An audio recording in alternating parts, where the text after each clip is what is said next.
दिखा दो दम। नमस्कार, स्वागत है आपका खेल की दुनिया में चल रही तमाम हलचलों के साथ। मैं हूं राजेश कुमार। गेंदबाजों का हल्ला बोल, क्लार्क ने किया हैरान। जी हां, हैदराबाद टेस्ट का पहला दिन पूरी तरह से माही के मतवालों के नाम रहा, जहां भारतीय गेंदबाजों का जलवा एक बार फिर देखने को मिला। लेकिन क्लार्क ने भी 237 रनों पर ही पारी घोषित कर सभी को चौंका दिया। पहले दिन का पूरा दिखाएंगे आपको हाल, दिखा दो दम में।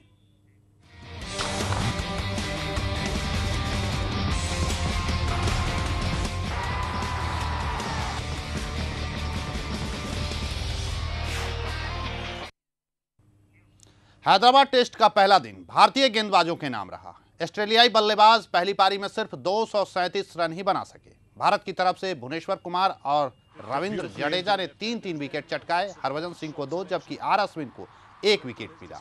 वहीं आश्चर्यजनक फैसले के तहत ऑस्ट्रेलिया के कप्तान माइकल क्लार्क ने अपनी पहली पारी 9 विकेट के नुकसान पर 237 रन पर घोषित कर दी। पहली पारी में ऑस्ट्रेलिया का एक सिर्फ विकेट बच गया था, लेकिन मेहमान टीम के कप्तान ने ऑल आउट होने से पहले पारी समाप्ति की घोषणा कर दी। कप्तान क्लार्क 91 रन बनाकर रविंद्र जडेजा की गेंद पर बोल्ड हुए। वहीं पहली पारी खेलने उतरे भारतीय टीम ने बिना विकेट 5 रन बना लिए।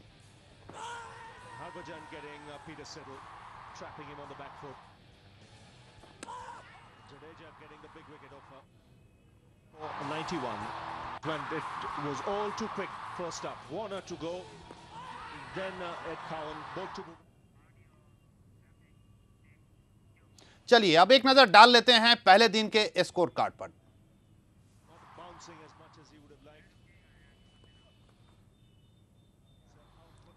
आप भारत और ऑस्ट्रेलिया का दूसरा test match, Michael Clarke 91 run 186 ball पर, मैथ्यू वेड 62 रन 144 पर बॉल के खेलकर बनाया, जबकि रविंद्र जडेजा 33 रन देकर 3 विकेट झटके। भुवनेश्वर कुमार ने भी 53 रन देकर 3 विकेट झटके। वीरेंद्र सहवाग फिलहाल क्रीज पे हैं, 4 रन बनाए हुए हैं। मुरली विजय भी कोई रन नहीं बना पाए हैं, 12 गेंद खेले हैं। जेम्स पैटरसन अभी कोई विकेट नहीं। पीटर सैंडल्स के खाते में भी कोई विकेट नहीं। तो कुल मिलाकर अगर देखा जाए तो आज भारतीय गेंदबाजों ने करामात दिखाया। अंतर सिर्फ यही था कि पिछले बार आर अश्विन ने अपना जलवा दिखाया था और इस बार रविंद्र जडेजा और भुवनेश्वर कुमार ने अपना जलवा बिखेरा। हालांकि हरभजन सिंह ने भी निराश नहीं किया, उनके खाते में भी 2 विकेट आए और आर अश्विन के खाते में 1 विकेट आया।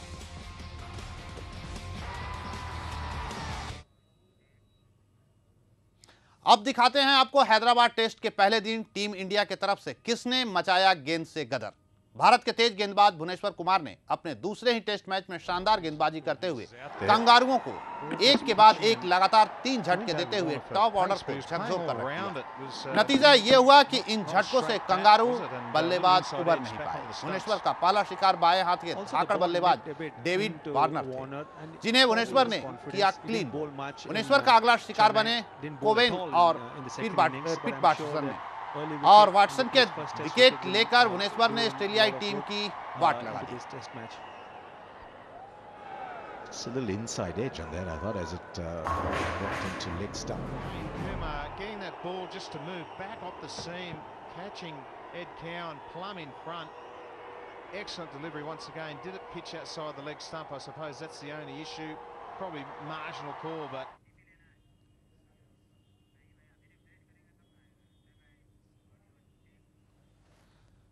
हैदराबाद टेस्ट के पहले दिन भी ठीक वैसा ही हुआ जैसा चेन्नई में हुआ था।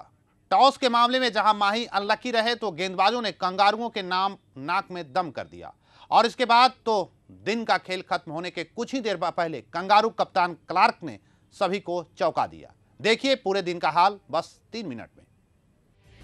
हैदराबाद में गेंदबाजों का हल्ला बोल, भुवनेश्वर के भंवर में फंस गए कंगारू, क्लार्क हुए नर्वस 90 का शिकार, फिर किया सभी को हैरान। 237 रनों पर पारी की घोषित।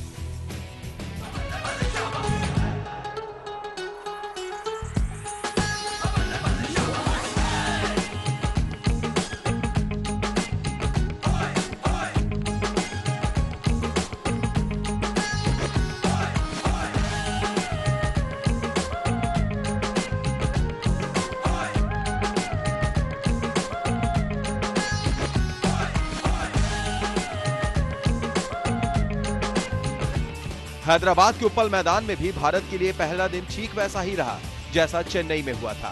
शुरुआत सिक्के से हुई। चेन्नई की ही तरह हैदराबाद में भी माही का लक टॉस में नहीं था। टॉस के बॉस बने माइकल क्लार्क, लेकिन हैदराबाद की पिच थोड़ी अलग थी, जिसका फायदा भुवनेश्वर ने शानदार तरीके से उठाया। चेन्नई में जहां मिडिल ऑर्डर को अश्विन ने फंसाया, तो हैदराबाद में भुवनेश्वर ने टॉप ऑर्डर का ऐसा बैंड बजाया कि कंगारू फिर उबर नहीं पाए। लंच तक ऑस्ट्रेलिया के 4 विकेट गिर चुके थे। हालांकि लंच से टी के बीच का सेशन पूरी तरह से ऑस्ट्रेलिया के नाम रहा। इस सत्र में क्लार्क और वेड ने मिलकर टीम इंडिया के गेंदबाजों को खूब परेशान किया।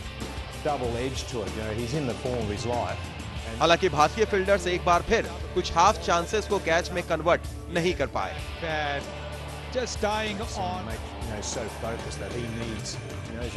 तो अंपायरों का भी कंगारुओं को साथ मिला।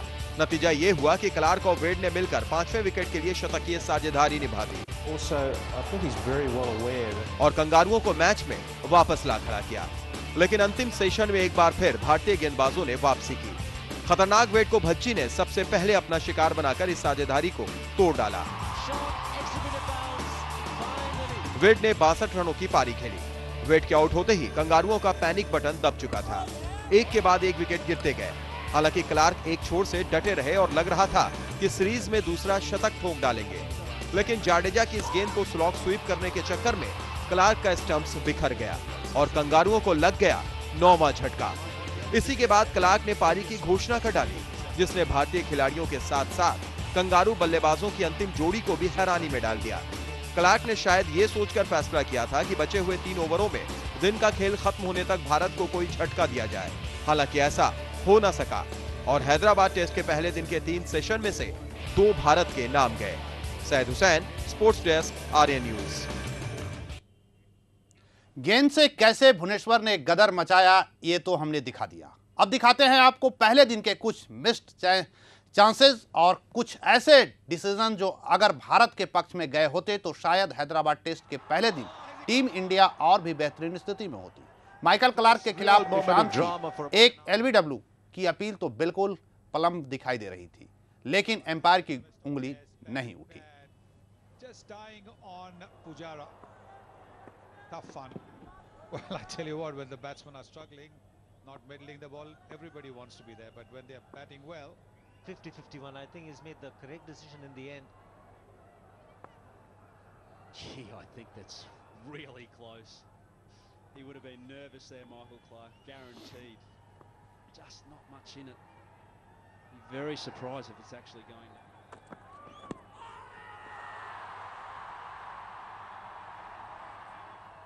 At the time of impact, the umpire can see the off stump and a bit of middle stump. So he reckons it had gone down the leg side. Unusually, he just fell a little bit to the offside there. It's very untypical of Michael. He's had his head rock solid. Maybe just the fact that MS Dhoni moved his mid-wicket out a little bit. and well, I think was it a stumping? Oh, yes, it was a stumping opportunity. इन जीवन दानों का भरपूर फायदा उठाते हुए kangaroo सेनापति Michael Clarke ने शानदार पारी खेली और भारतीय गेंदबाजों की जमकर खबर ली। हालांकि 91 रन बनाकर क्लार्क जडेजा की गेंद पर बोल्ड हो गए और 9 रनों से अपना शतक चूक गए। क्लार्क ने इस पारी में 186 गेंदों का सामना किया, जिसमें 9 चौके और 1 छक्का शामिल है।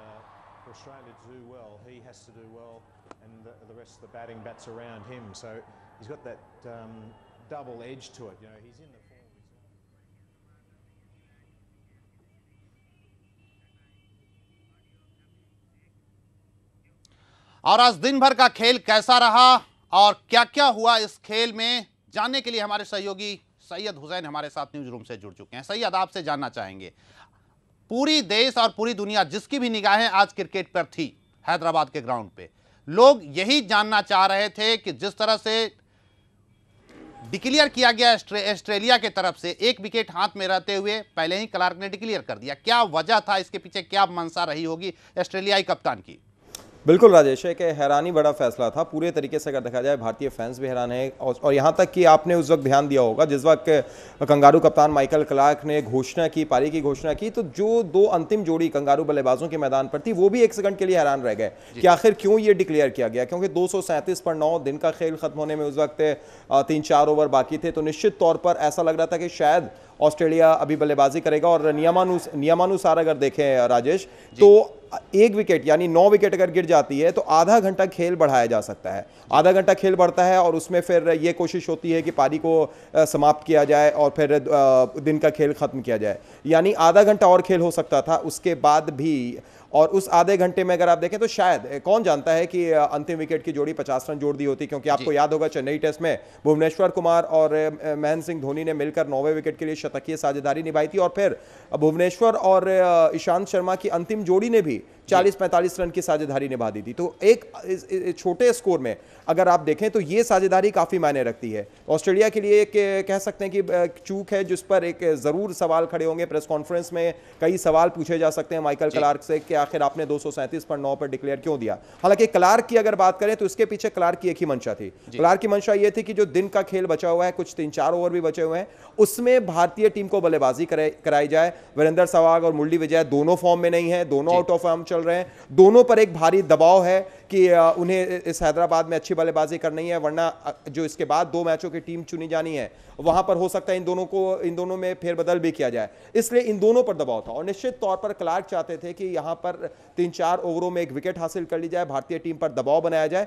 उस मंशा में मंसूबे पर पानी फेर दिया सहवाग ने भी और विजय ने भी। 5 रन भारत ने बना लिए बिना किसी नुकसान के दिन का खेल खत्म होने तक। यानी राजेश, जो एक उनका इरादा था, जो उनका एक गेम प्लान था, वो गेम प्लान पूरी तरीके से फ्लॉप हो गया। और अब सिर्फ यही सवाल पूछा जाएगा कि क्यों आखिर डिक्लेयर 237 पर 9, 40 रन 50 रन अगर जुड़ जाते, शायद 300 के करीब एक स्कोर पहुंच जाता, या 250 का एक मनोवैज्ञानिक भी अगर साइकोलॉजिकल अगर देखें तो 250 का भी स्कोर अगर पार हो जाता तो शायद यहां पर कुछ ऑस्ट्रेलिया के लिए होता। तो निश्चित तौर पर एक सवाल जरूर खड़ा होगा हर तरफ से कि 237 पर 9 पर पारी की घोषणा बहुत ही कम देखी जाती है। मैंने तो अगर देखा जाए पिछले 8-10 सालों की अगर बात करें तो इस तरीके से डिक्लेयर पहले दिन पहले बल्लेबाजी करते हुए 237 रनों पर 9 विकेट के नुकसान पर नहीं देखा है राजेश। सैयद, क्या यह माना जाए क्लार्क को बाकी बचे अपने बल्लेबाजों पर भरोसा नहीं रहा, या जिस तरह से भुवनेश्वर और साथ ही साथ तमाम बॉलर जो इंडियन बॉलर जो अटैक कर रहे थे, उनके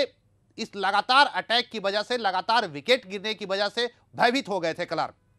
अगर भयभीत की बात करें, डर की अगर बात करें तो क्रिकेट डर का खेल नहीं है और कंगारुओं को जाना जाता है कि वो एक अटैकिंग क्रिकेट खेलते हैं। और कंगारू अगर अटैकिंग क्रिकेट खेलते हैं, माइकल क्लार्क के युवा कप्तान हैं, उनको इसलिए कप्तानी का जिम्मा भी सौंपा गया था कि ऑस्ट्रेलिया को आगे की तरफ ले जाएंगे। लेकिन जिस तरीके से आपने ये कहा, और अगर आपकी ये सोच है माइकल क्लार्क की, अगर ये सोच है कि मेरे जो अंतिम बल्लेबाज बचे हुए हैं वो क्या खेल पाएंगे, जब टॉप ऑर्डर नहीं खेल पाए तो पुछल्ले बल्लेबाज क्या खेल पाएंगे, अगर ये सोचकर आप मैदान में उतर रहे हैं तो निश्चित तौर पर एक हैरानी भरा फैसला। इसीलिए लगातार एक सवाल उठ रहे हैं। लेकिन राजेश, इन सब के पीछे मुझे नहीं लगता है कि उनकी ये सोच थी कि अंतिम बल्लेबाज डर जाएगा या फिर वो आउट हो जाएगा, वो कितने रन जोड़ पाएगा। उनकी मंशा सिर्फ एक थी कि विकेट निकाली जाए, भारत पर एक दबाव बनाया जाए। अगर 1 विकेट आज गिर जाती तो हो सकता है कि कोई नाइट वॉचमैन आता। नाइट वॉचमैन आने का मतलब था कि कल जब खेल शुरू होता तो उसकी भी विकेट जल्दी से निकाल ली जाती। और 237 रन अगर ऑस्ट्रेलिया ने बनाया है तो भारत को भी 200-250 के बीच में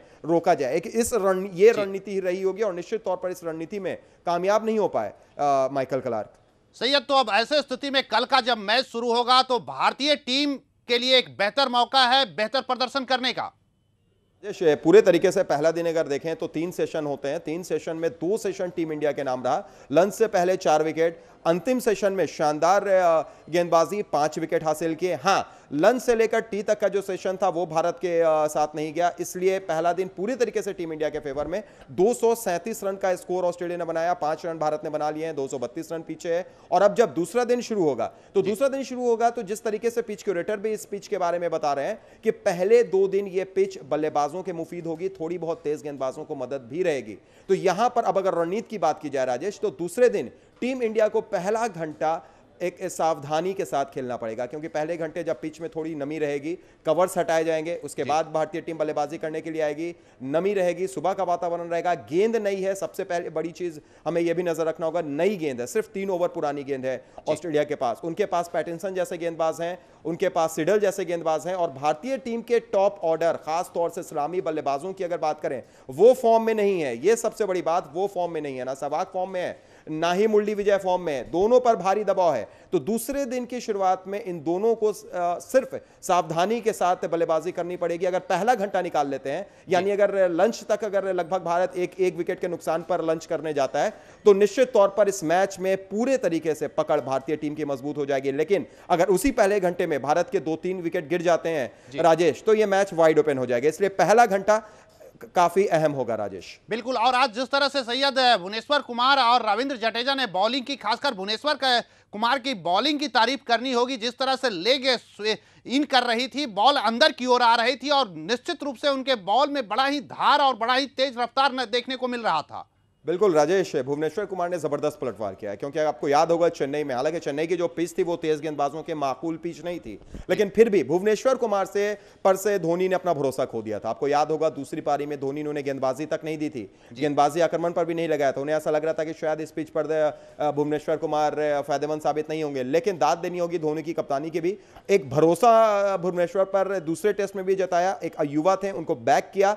ऐसा नहीं किया कि पहले मैच में आपको विकेट नहीं मिली, आपको हम अगले बार चांस नहीं देंगे। उन्होंने बैक किया अपने खिलाड़ियों का, जिसके लिए धोनी को जाना भी जाता है। उन्होंने बैक किया, सपोर्ट किया, दूसरे मैच में खिलाया, और इस भरोसे को भुवनेश्वर कुमार ने जबरदस्त तरीके से बनाया। थोड़ी सी मूवमेंट हैदराबाद के पिच पर दिखाई दे रही थी, और उस थोड़ी सी मूवमेंट का फायदा भुवनेश्वर कुमार ने जबरदस्त उठाया। आपने सही कहा कि लेट स्विंग देखने को मिली, और स्विंग का इस्तेमाल किया। वार्नर को जिस गेंद पर बोल्ड किया, आपने देखा होगा ऑफ स्टंप पर टप्पा खाने के बाद गेंद तेजी से अंदर आई है, बाएं हाथ के बल्लेबाज के लिए इन स्विंगर थी, और वो वार्नर पूरे तरीके से बीट हुए। उसके बाद भी कोविन को शानदार तरीके से बीट किया, और सबसे बड़ी विकेट वॉटसन की विकेट नहीं भूलिए राजेश, क्योंकि वॉटसन की विकेट अगर नहीं लेते तो शायद वॉटसन कुछ और इस मैच को तरफ ले जाते। चलिए सैयद, तमाम जानकारी के लिए बहुत बहुत शुक्रिया। और ये थे हमारे संवाददाता सैयद हुसैन, जो बता रहे थे कि वाकई में आज का जो दिन था भारतीय बॉलर के नाम था।